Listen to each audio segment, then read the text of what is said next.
Hello friends, स्वागत है आपका मेरे YouTube channel Mukesh child education help desk में। मैं मुकेश कुमार आपका स्वागत करता हूं अपने इस चैनल पे। तो मैं यहाँ पे उपस्थित हूँ क्लास 10वीं का पहला केमिस्ट्री का जो चैप्टर है रासायनिक अभिक्रिया तथा समीकरण को लेकर के। तो कुछ बच्चों की का कमेंट्स आया था कि सर आप कृपया इस वीडियो को हिंदी मीडियम में भी बनाएं, तो इसलिए मैं इसको अब हिंदी मीडियम में लेकर के आया हूँ। पहले की अपेक्षा काफ़ी सुधार हुआ है मेरे वीडियो में। मैं पहले जो है मैनुअल लिख करके हाथ से उसके बाद उस पेज को अपलोड करता था। अब मैं इसको माइक्रोसॉफ्ट वर्ड पे टाइप करने की कोशिश कर रहा हूँ जिससे आपको बेहतर चीज़ें मिल सके। तो अगर आपको मेरी वीडियो पसंद आए तो लाइक कीजिए, शेयर कीजिए, कमेंट कीजिए और सब्सक्राइब करना ना भूलिए और बेल आइकन को ज़रूर दबाइए। चलिए हम आगे की बात करते हैं। तो आज हम बात करेंगे चैप्टर नंबर 1 रासायनिक अभिक्रिया तथा समीकरण। तो सिंपल सी बात है कि यहाँ पे दो वर्ड आ रहे हैं, रासायनिक अभिक्रिया और समीकरण। तो सबसे पहले जो है हम बात करेंगे कि रासायनिक अभिक्रिया होता क्या है भाई। तो देखिए, रासायनिक अभिक्रिया से पहले हम थोड़ी सी बात करना चाहेंगे कि रासायनिक परिवर्तन और भौतिक परिवर्तन हम लोग पढ़ चुके हैं 9th क्लास में, है ना।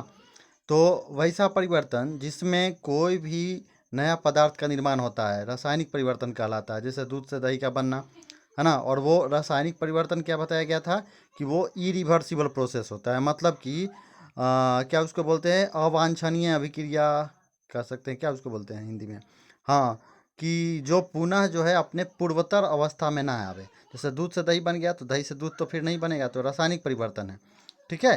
तो कह सकते हैं आपकी नया पदार्थ का बनना। उसी प्रकार से रासायनिक अभिक्रिया के बारे में हम बात करेंगे। तो हमने इसको डिफाइन किया है रासायनिक अभिक्रिया को कि जब एक या अधिक पदार्थ आपस में संयोग करते हैं तो एक नया पदार्थ का निर्माण होता है जिसका गुण उसके अवयवों से बिल्कुल भिन्न होता है। इसे ही रासायनिक अभिक्रिया कहते हैं। अब बात आती है कि वहाँ पे नया पदार्थ का मतलब वो नहीं कि कोई नया चीज़ पुराना था तो नया बना, नहीं। नया का मतलब कि ऐसा पदार्थ जिसमें उसके पहले अवयव जो भी थे, यानी उसके अवयवों का कोई भी गुण मौजूद ना हो। आप अवयव जानते हैं, इंग्लिश में इसको कंपोनेंट बोलते हैं, हिंदी में अवयव का मतलब होता है जिससे जिसका निर्माण हुआ। जैसे कि माने बोला जाए जल, तो जल का निर्माण किससे हुआ भाई, तो H2 हाइड्रोजन गैस से और ऑक्सीजन गैस से। तो ये दोनों इसके अवयव हो गए। अगर आपको केमिस्ट्री वाली बात नहीं समझ में आती तो आप हिंदी में समझें, सॉरी जनरल जो दैनिक ज़िंदगी में उसको समझे। जैसे अगर हम लोग खीर बनाते हैं, क्या बनाते हैं, खीर, तो खीर का अवयव क्या क्या हो सकता है इसका चावल, है ना। और क्या हो सकता है, दूध हो सकता है। और क्या हो सकता है, चीनी हो सकता है। तो ये सब इसके अवयव होंगे, किसके, खीर के अवयव होंगे। उसी प्रकार से, ठीक है। तो अवयवों का गुण जो है बिल्कुल भिन्न होवे। एक बार फिर देखते हैं रासायनिक अभिक्रिया क्या है भाई। तो जब एक या अधिक पदार्थ आपस में संयोग करते हैं तो एक नया पदार्थ का निर्माण होता है जिसका गुण उसके अवयवों से बिल्कुल भिन्न, बिल्कुल अलग होता है। इसे ही क्या कहते हैं, रासायनिक अभिक्रिया कहते हैं, ठीक है। तो इसके एग्जाम्पल हो सकते हैं जल का बनना। कैसे जल बनता है, तो हाइड्रोजन और ऑक्सीजन से। कोयला का जलना, देखो कोयला को आप जलाते हो तो आपको लगता होगा कि कोई नया चीज़ नहीं बना, नहीं, ऐसा बात नहीं है। कोयला को जलाने पर हमें क्या मिलता है, कार्बन डाइऑक्साइड गैस और ऊर्जा मिलती है ना। ना तो कार्बन डाइऑक्साइड जो है कोयला में होता है और ना ही ऊर्जा कोयला में निहित होता है। तो ये दोनों नए चीज़ मिल गए तो रासायनिक अभिक्रिया हो गई। चलिए आगे की बात करते हैं। यहाँ पे उसके बाद नेक्स्ट टॉपिक लिया हमने रासायनिक समीकरण। तो रासायनिक समीकरण क्या है भाई, तो जो देखिए ये चैप्टर का जो नाम है ना उसके दोनों ये वर्ड हैं, तो उसको हमने उठाया पहले दफ़ा, इसको ये करेंगे, डिस्कस करेंगे। रासायनिक समीकरण क्या है, तो देखिए मैथ में हम लोग समीकरण पढ़े थे, जैसे 3x + 2 = 8, ये रासायनिक मैथ का समीकरण था। तो समीकरण जब मैथ में बनाते हैं तो समीकरण दो वर्ड से बना, सम जोड़ करण, बराबर करना, है ना। तो दो इसके पक्ष हो जाते हैं, एक बायां पक्ष होता है और एक दायां पक्ष होता है ना। तो उसी प्रकार से केमिस्ट्री में भी समीकरण होता है, लेकिन अलग क्या हो जाता है, तो मैथ के समीकरण में हम प्लस की जगह माइनस भी लिख सकते हैं, है ना। यहाँ गुना भाग सब का उपयोग करते हैं और एक बराबर का चिन्ह यूज करते हैं ना, बराबर का चिन्ह। लेकिन हम रासायनिक समीकरण में बराबर के चिन्ह के जगह एरो का चिन्ह यूज करेंगे और प्लस माइनस यानी जोड़ घटाव गुना भाग की जगह खाली जोड़ का चिन्ह यूज करेंगे। और जोड़ का चिन्ह कब यूज करेंगे? जब एक से अधिक पदार्थ आपस में संयोग कर रहे हों या एक से अधिक पदार्थ बन रहे हों, तब एक से अधिक पदार्थ को दर्शाने के लिए बीच में दो पदार्थों के बीच में एक जोड़ का चिन्ह का यूज करेंगे। और बराबर की जगह क्या यूज करेंगे? तो एक एरो का चिन्ह का प्रयोग करेंगे। ठीक है, तो हम देखते हैं कि रासायनिक समीकरण क्या है। तो कुछ भिन्न चिन्हों का प्रयोग करके किसी रासायनिक अभिक्रिया को समुचित नियमों का अनुपालन करते हुए दर्शाने को ही रासायनिक समीकरण कहते हैं। यानी कुछ विशेष चिन्ह का उपयोग करते हैं। जो भी रासायनिक अभिक्रिया हुआ है ना, अब उसको लंबा सा बोल करके ना लिखेंगे, चिन्हित कर देंगे। जैसे बोले कि जब कोयले को हवा में जलाया जाता है तो CO2 बनता है। क्या बोला हमने? जब कोयले को हवा में जलाया जाता है तो CO2 बनता है। तो कोयला के लिए सिंबल होता है, संकेत होता है C, और हवा में जलाने का मतलब ऑक्सीजन, तो ऑक्सीजन का संकेत O2 होता है, और बना CO2 तो CO2 का, कार्बन डाइऑक्साइड का CO2 होता है। तो इतने से पता चल गया कि हम बोलना चाह रहे हैं कि जब कोयले को ऑक्सीजन में यानी खुली हवा में जलाया जाता है तो CO2 बनता है।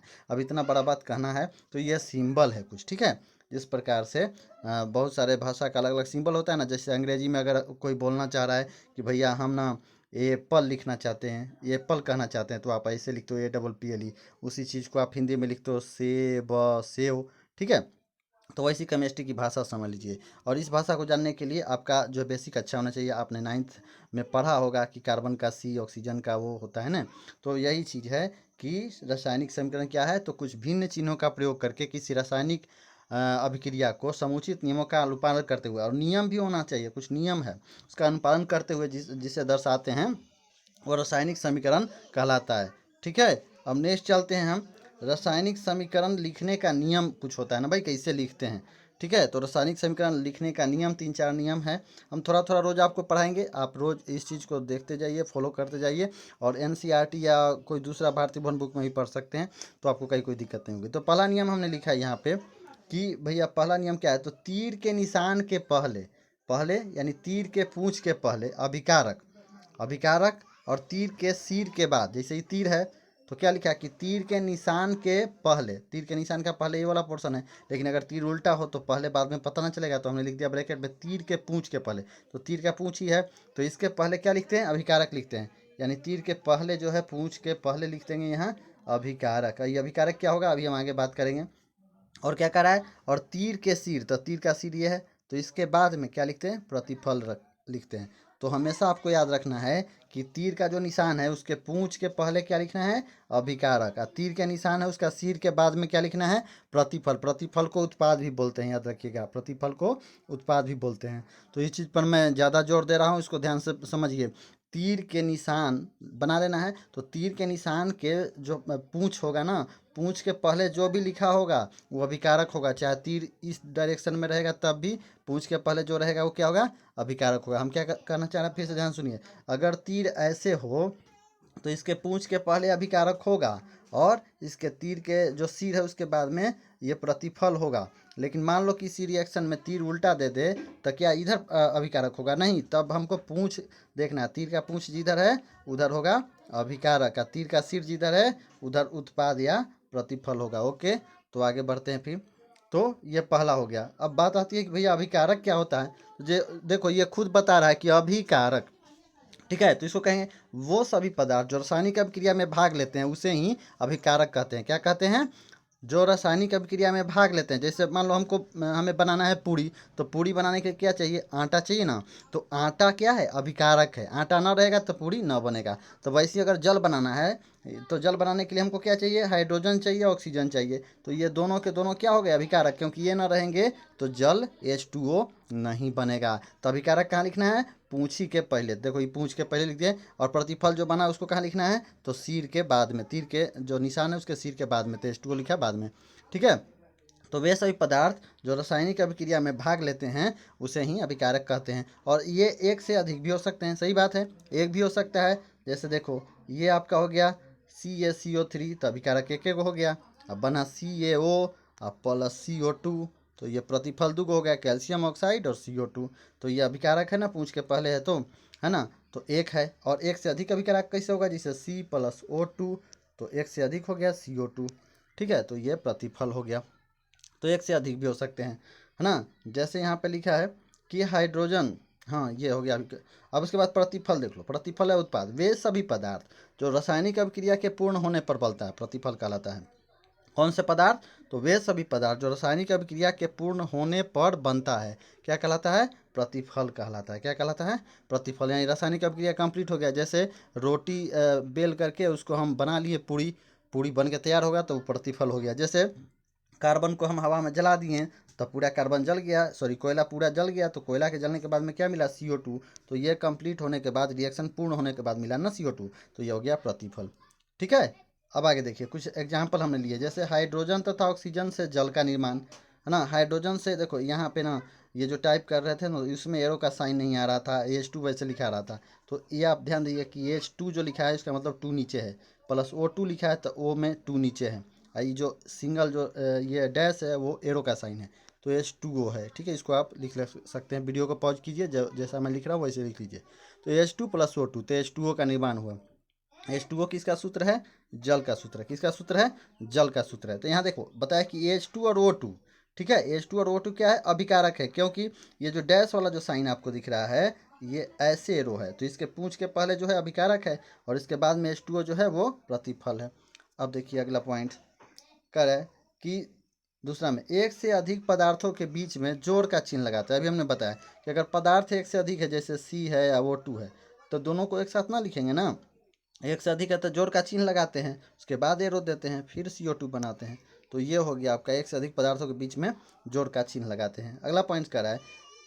पदार्थों के अवस्था को दर्शाने के लिए उनके सूत्रों के नीचे कोष्टक में ठोस के लिए S, द्रव के लिए L और गैस के लिए G लिखते हैं। जैसे देखो मान लें कि H2 है तो ये क्या है? गैस है, तो छोटा सा नीचे इस फार्मूला के नीचे G लिख देंगे। O2 है, यह गैस, एक नीचे G लिख देंगे, फिर एरो का साइन देंगे। बना क्या? Water, H2O। तो ये क्या है? लिक्विड है, लिक्विड है तो ये लिक्विड माने द्रव है तो L लिख देंगे। अगर सॉलिड रहता है तो S लिख देते हैं। ठीक है, तो इस तरीके से ये हमारा पहला वीडियो है। तो अगर आपको ये वीडियो अच्छी लग रही हो तो आप लाइक करें, शेयर करें, कमेंट करें अगर इसमें और कोई सुधार की संभावना है तो, और बाकी मेरे चैनल को सब्सक्राइब करें, बेल आइकन को ज़रूर दबाएं। तो फिर मिलते हैं आपको नेक्स्ट लेक्चर के साथ। धन्यवाद।